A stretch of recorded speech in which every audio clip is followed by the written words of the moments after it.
Please remember that you are a good person. You're trying and you're doing great.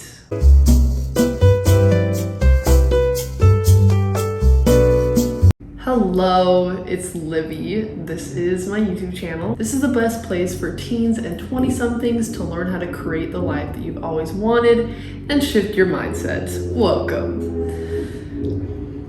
So this video, you've already read the title, 21 Things You Need to Know Before You're 21. I'm gonna hit through these pretty fast, so if you want to keep a pen and pencil by you or just pick a few that resonate with you and try to incorporate them into the next week of your life, and I think you'll see some good changes.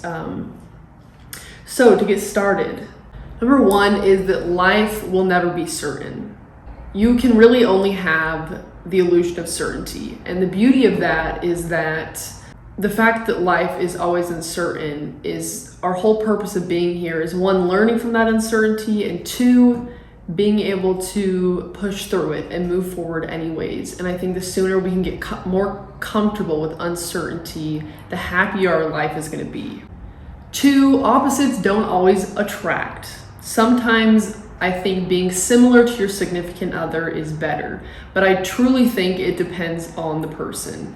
Most everything is very situational. But I think the difference is that when someone is similar to you, it's easier for you to access empathy for each other because you know that you would react in a similar way. But also, if someone is different than you, they're challenging you in different ways, and they're bringing different things out of you that someone more similar to you might not. So I think it really depends on the person. But I've found for me that I hadn't even really considered the option of maybe I'm not just looking for someone that balances me. Maybe I'm looking for someone really similar. So that's just something to think about. Number three, you attract the wealth you believe you deserve. And I think often at this age, we settle. We settle because we're young, and we settle for the jobs that we're taking, even though our skills far outweigh that. So I would pay attention to what jobs you're taking, and if they're actually using your skills, if they're allowing you to grow, if they're giving you access to opportunity and connections, and training yourself to attract the wealth that you believe you deserve. Because we only accept things that we believe we deserve, and that also not only includes relationships and love, but wealth and money as well. Number four, the key to a relationship is not just communication, but even more so comprehension. We can communicate our ass off to a significant other, but if they are unable or unwilling to comprehend what we are saying, it's not going to do that much. Number five, this is my hot take on personality tests. I think Myers-Briggs and especially Clifton Strengths are good personality tests. There's a few other that I like. I like the Sparketype assessment, but I will say, if you are taking these personality tests, they are for you to ask yourself questions and raise your level of self-awareness. Take them with a grain of salt. I don't think they're bad resources, but I think they should be taken into account while being self-aware. Number six, your worst enemy is your own self-perception. I'm gonna leave it at that. Number seven, opportunity is abundant if you decide it is. If we look at our life and decide that opportunity never comes our way, that we're not lucky, that we just got dealt a bad hand of cards. Yeah, we might have got dealt a worse hand of cards than the person next to us or the person ahead of us, but what we think we attract, 99.99% of everything on earth is energy. This is science. If you radiate the frequency of attracting opportunity, it will come to you. Number eight, failure is good, especially in the school system. We are taught that failure is not good and brings a bad grade, or maybe your parents are like, why the heck did you get a bad grade? Failure is good because you're learning. If you are succeeding all the time, I'd be a little worried. I'd be a little worried for you because you're not growing and you're not learning, and you're probably going to get behind. Failure is good. Be grateful for your failures and excited for them. Number 9, there is a difference between stumbling intentionally and stumbling mindlessly. If you are someone watching this or listening to this that is in your teens or 20s and you're really stumbling, trying to figure out what the next step of your life is, who you are, do it with intention. Do it, and by intention, I mean be curious, learn, put yourself in new situations. Because if you aren't being intentional with the way you stumble, you're being mindless. And being mindless and unintentional will get you nowhere. Set goals. Sit down and think to yourself, what do I want my life to look like 10 years from now, 5 years from now, 1 year from now?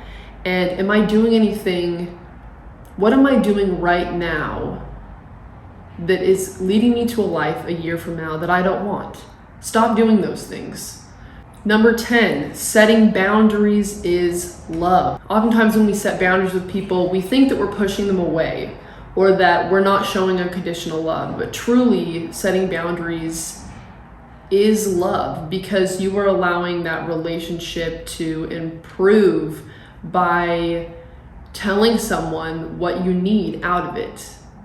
Number 11, oftentimes the downfall of our friendships or romantic relationships is a lack of communication, not necessarily bad intent. I think, and going back to comprehension, a lack of communication is often the downfall of our relationships. Not that that person is bad or you're a bad person. It's a lack of communication and it's a lack of an ability to comprehend, which comes from a bad level of either self-love or emotional intelligence, and we can't comprehend what someone else is saying to us. So I would keep that in mind if your relationships continue to fail. Where is there a lack of communication and comprehension? Number 12, we need to stop illogically romanticizing love. And I'm talking about romantic love. Because it is not what we see in the movies. Oftentimes, if anything, it's toxic in the movies that we see or TV shows. Or even, for example, we often ask about how someone met or how they fell in love and rarely ask what happened after that. And I think we have come to this point as a society where we romanticize it so much that love and this spark is a feeling. When truly long-term love and healthy relationships is a choice. Acting in a way of love and unconditional love is a choice. Number 13, college is not what it used to be. College is now more so about connections and networking than it is about getting the degree itself, unless you are becoming a doctor or something in a specialized field. Number 14, do not sacrifice yourself, the true version of yourself, for anybody else. Because at the end of the day, the only perception that really matters is how you view yourself. Do you love yourself? And sacrificing your self-love for the acceptance of other people will never turn out good. Number 15, as a 20-something, please question your belief systems, the belief systems you grew up with. Do some learning, do some unlearning. Because if we never question our belief systems, we are never truly living as ourselves. We are living how we were programmed to be. And I'm not saying that our belief systems are bad. It's just that you absorb everything that you're growing up as a child, and certain things we need to unlearn. And there's certain things we need to relearn. Creating a good mindset for yourself is the need for constant adjustment. And that's the beauty of growth mindset and personal growth, is that we can make those adjustments. We're able to do that with a bit of work and self-awareness. Number 16, one sentence. Be whoever you want to be, and everyone else's perception of you will catch up. Period. Number 17, always making the best of things is stupid. And let me tell you why. because we have the gift of choice. And when we're always making the best of things of our life, we're settling. We are refusing to put in the hard work to create change, to create opportunity. And sometimes we can't change our circumstances. And in those circumstances, we do have to make the best of things. But if you find yourself making the best of everything in your life, when truly all you need is the courage to change it so that you can love the things in your life and not just be making the best of them, it's important that we know when it's time to no longer make the best of things and it's time to change things. Number 18, healing is painful. Healing is work, healing is hard, and healing is painful. But we need to heal so that, one, we can create healthy relationships with others and with ourselves. And two, so we can lead a happy and fulfilling life. And we won't know how to do that if our past is holding our back. If our past is holding us back and not allowing us to progress forward. Number 19, to create healthy relationships, especially in romantic relationships, it is all about finding the equilibrium between independence and codependency. Yes, you need to work as a team. Yes, you can rely on each other. And yes, you can be independent. And yes, you should and can have your own things going in your life. But it's all about finding an equilibrium. And so is everything in life. An extreme amount or too much of anything can be fatal, and mentally and physically. So if you want a healthy relationship, you will find it in the equilibrium of independency and codependency.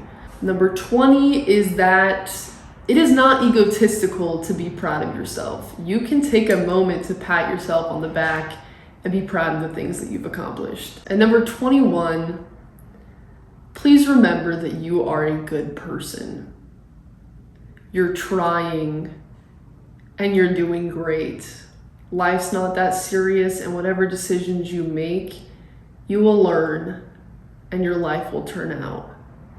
So that's it for this video / podcast. I hope some of these were helpful, and I hope a few of these stuck out to you and you can maybe write one down, put it on your mirror on a sticky note, and remember it throughout the next week of your life. And thank you for listening, tuning in. If you're on YouTube, subscribe. I'm posting every week now. And have a good day.